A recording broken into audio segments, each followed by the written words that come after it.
Gostaria de meditar aqui com vocês, nesse momento, na palavra do Senhor que está aqui no livro de Marcos, capítulo 9, versículo 14 em diante, que diz assim: E quando se aproximou dos discípulos, viu ao redor deles grande multidão, e alguns escribas que disputavam com eles.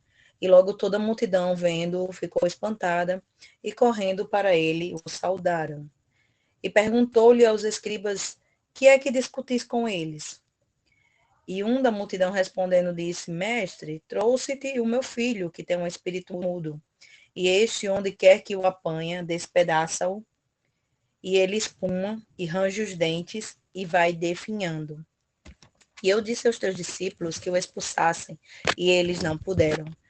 E ele respondendo lhes disse: Ó geração incrédula, até quando estarei convosco? Até quando vos sofrerei ainda? Trazei-mo. E trouxeram-lhe, e quando ele o viu, logo o espírito o agitou com violência. E caindo o endemoniado por terra, revolvia-se escumando, e perguntou ao pai dele: Quanto tempo há que lhe sucede isto? E ele disse-lhe: Desde a infância, e muitas vezes o tem lançado no fogo e na água, para o destruir. Mas se tu podes fazer alguma coisa, tem compaixão de nós e ajuda-nos. E Jesus disse-lhe: Se tu podes crer, tudo é possível ao que crê. E logo o pai do menino, clamando com lágrimas, disse: Eu creio, Senhor, ajuda a minha incredulidade. E Jesus, vendo que a multidão concorria, repreendeu o espírito imundo, dizendo-lhe: Espírito mudo e surdo, eu te ordeno, sai dele e não entres mais nele. E ele, clamando e agitando-o com violência, saiu, e ficou o menino como morto, de tal maneira que muitos diziam que estava morto. Mas Jesus, tomando-o pela mão, o ergueu e ele se levantou. E quando entrou em casa, os seus discípulos lhe perguntaram à parte: Por que o não podemos nós expulsar?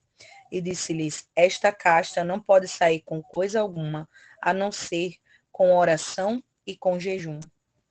Então, nessa tarde, nesse momento, eu quero meditar com vocês sobre esse trecho, né, essa história que a Bíblia conta, que aconteceu ali com Jesus, os discípulos e as pessoas que o cercavam.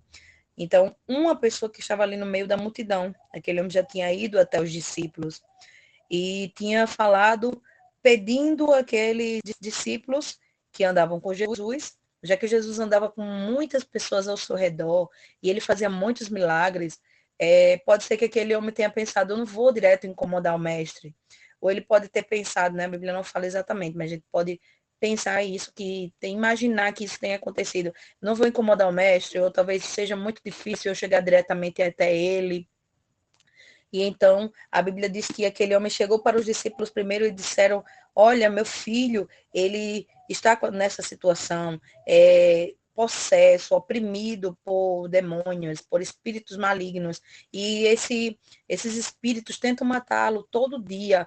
Sempre acontece isso, ele cai no chão, ele começa a convulsionar, começa a espumar, começa a se debater, se lança na água, se lança no fogo, e eu não sei o que fazer mais, mas eu sei que vocês são discípulos de Jesus, eu sei que vocês andam com ele, eu já ouvi falar que através dele, através de vocês, muitas pessoas já foram curadas, já foram libertas. Então, eu estou vindo aqui também nesse momento para isso, para pedir que vocês me façam alguma coisa por mim.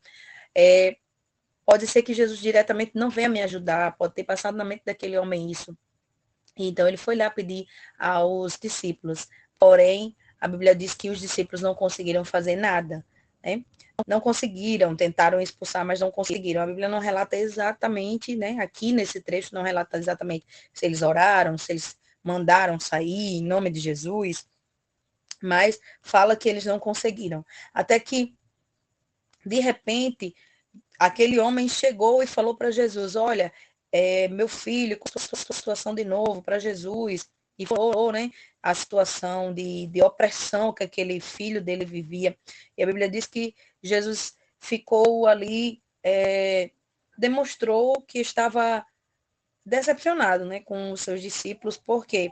Porque eles eram tão incrédulos que não tiveram fé suficiente para expulsar aqueles demônios, aquelas caixas de demônios. E a Bíblia diz que Jesus, quando aquele rapaz, aquele menino foi apresentado diante dele, aquele jovem, né, que estava oprimido, o demônio logo se manifestou e começou a querer perturbar, né, ali começou a se revolver, escumar, com grande violência se agitava, mas aí Jesus perguntou ao pai, quanto tempo que acontece isso? E aí o pai disse, desde que ele era criança, desde a infância, e muitas vezes tem acontecido, ele se lança no fogo, se lança na água, o demônio está querendo mesmo matar ele. Mas se tu podes fazer alguma coisa, tem compaixão de nós e ajuda-nos. Ou seja, aquele homem, ele pensava, talvez Jesus não tenha poder, talvez os discípulos não tenham poder, ou talvez realmente ele não tenha, porque os discípulos não conseguiram, então andam junto com ele e não conseguiram, então pode ser que ele também não consiga, porque aquelas pessoas ali, elas não viam Jesus como Deus exatamente, elas viam Jesus como apenas um enviado de Deus, apenas como uma pessoa que tinha poder para fazer as maravilhas de Deus, mas para eles, ele não era Deus, eles criam que ele era um grande profeta, era um grande mestre, era uma grande pessoa nessa terra, né? Tinha o poder de Deus na vida dele, mas eles não tinham essa certeza. E aí a Bíblia diz que Jesus olhou para aquele homem e disse, se tu podes crer, tudo é possível ao que crê. E logo aquele homem, ele começou a chorar, começou a querer se desesperar, Senhor, eu creio, me ajude na minha incredulidade, talvez eu não tenha fé suficiente, Senhor, talvez tenha sido a minha falta de fé. Então me ajude para que eu deixe de ser incrédulo e para que eu possa realmente crer, se é só a fé que vai me ajudar, que eu possa crer e que eu possa obter essa vitória para o meu filho, para minha casa, para minha família, porque naquela época um filho, principalmente um filho homem, né?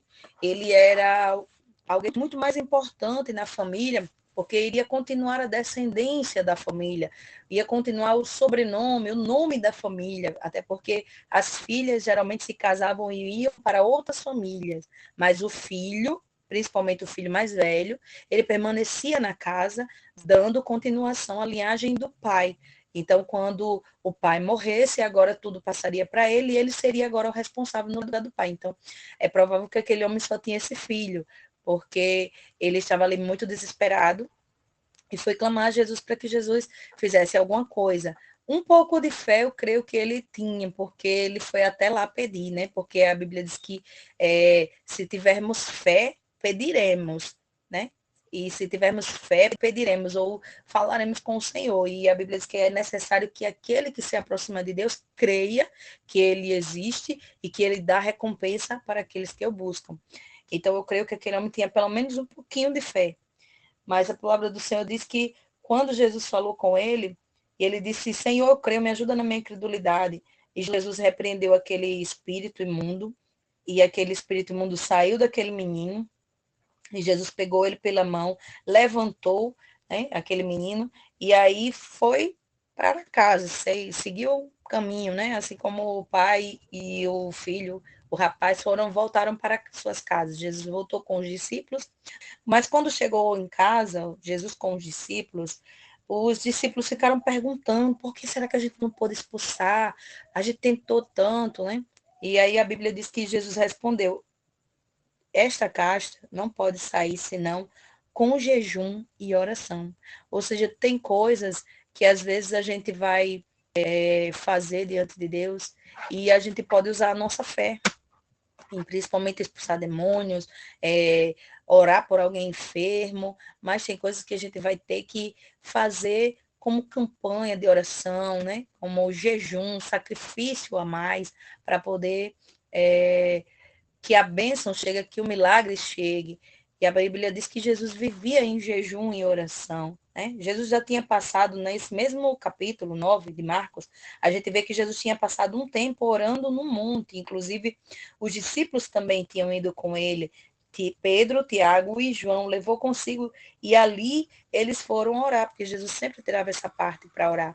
Então a gente tem que tirar esse momento diariamente para orar, para buscar o Senhor. Se for preciso, a gente fazer uma campanha por aquela situação específica. Aí eu quero muito essa bênção, mas essa bênção é impossível, esse milagre é impossível para mim. Mas a Bíblia diz que tem coisas que a gente vai fazer jejum e oração, vai clamar durante um certo tempo, e aí o Senhor vai responder, né?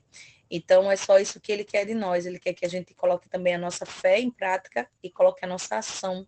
O que é que eu posso fazer por essa situação? Já orei, já, já expulsei, já repreendi, já tentei ficar calado também, porque às vezes a gente pensa, não, se eu ficar calado e deixar Deus agir, mas às vezes, como Jesus disse, essa caça não sai senão com jejum e oração. O jejum e oração é um sacrifício, é o nosso sacrifício diante de Deus. E foi isso que Jesus queria ensinar naquele momento também. E também acerca da fé, né? Porque se tu podes crer, o versículo 23 diz, se tu podes crer, Jesus falou para o homem, tudo é possível ao que crê. Então, quando a gente tiver sem fé e dizendo, Senhor, eu quero receber, eu sei que o Senhor pode fazer, mas pode ser que a minha fé não está suficiente, então me ajuda. E como é que a gente vai obter fé? A Bíblia diz lá no livro de Romanos que a fé vem pelo ouvir e o ouvir pela palavra de Deus. Então, se todo dia a gente for meditando na palavra do Senhor, se todo dia a gente for buscando ao Senhor, se todo dia a gente for fazendo o nosso devocional diário com Ele, tendo aquele momento de intimidade com Ele. Hoje mesmo eu estava fazendo o devocional, que é aquele devocional do livro Café com Deus Pai. E ali o autor ele diz isso também, que a gente tem que ter esse momento diário com Deus. Todo dia a gente não tira um momento para fazer várias coisas, todo dia a gente toma café, todo dia a gente almoça, todo dia a gente janta, todo dia a gente conversa com a nossa família, todo dia a gente escova nossos dentes, todo dia a gente toma banho, a gente tem que tomar, todo dia a gente faz alguma coisa que é necessário, todo dia a gente arruma a casa, então todo dia também a gente tem que conversar com Jesus. Às vezes, por exemplo, alguém está longe, um familiar mora longe da gente e todo dia a gente quer conversar com aquela pessoa, né? Vou dizer oi para aquela pessoa, vou dizer que tá tudo bem, vou dar uma palavra todo dia de ânimo para aquela pessoa. Então, do mesmo jeito é Deus, ele quer que todo dia você busque a ele. Todo dia você converse com ele. Pode apresentar também todo dia suas necessidades, seus problemas para ele, que ele vai ouvir. A Bíblia diz: aquele que pede, recebe. Aquele que busca, encontra. Aquele que bate, a porta se abre. Louvado seja Deus. Que Deus continue abençoando a vida de cada um em nome de Jesus.